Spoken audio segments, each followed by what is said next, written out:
लोंढे काँग्रेसचे नेते आपल्यासोबत आहेत. अतुलजी, मला माहित नाही तुम्ही किती ऐकलं, त्यांचं म्हणणं असं आहे की निकालाची कॉपीच नाही मिळालेली आहे, त्यामुळे आमच्याकडे वेळ आहे अजून कारवाई करायला. नाही, आता याच्यामध्ये स्पष्टपणे काही कन्व्हिक्शन तर झालेलं आहे आणि कन्व्हिक्शन झालेलं असल्यामुळे ते आता सत्ताधारी पक्षामध्ये असल्यामुळे त्यांच्यावर कुठली हे कारवाई करत नाही. त्याची राजकीय नैतिकता पुढे ठेवलेली आहे. तिथं सुनील केदारांचं पण तसंच होतं ना, त्यांची कॉपी मिळाली नव्हती. मग तेव्हा तुम्ही कशी ऍक्शन घेतली होती चटकीने? त्यांना आमदार, त्यांची आमदारकी रद्द केली होती तुम्ही.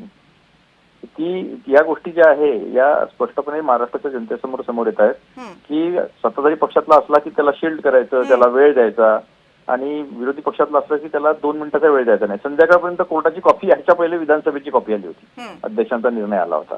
तर हे एक वेगळं, राहुल गांधींना वेगळा न्याय, सुनील केदारांना वेगळा न्याय आणि कोकाटेंना वेगळा न्याय. हे दिसतंय आता. हे कॉपी आली नाही, हे नाही आलं, ते नाही, सगळं ते कारण आहे आता. ते यांचीच कॉपी आली नाही, बाकीच्यांची आली होती असं काही नाही आहे.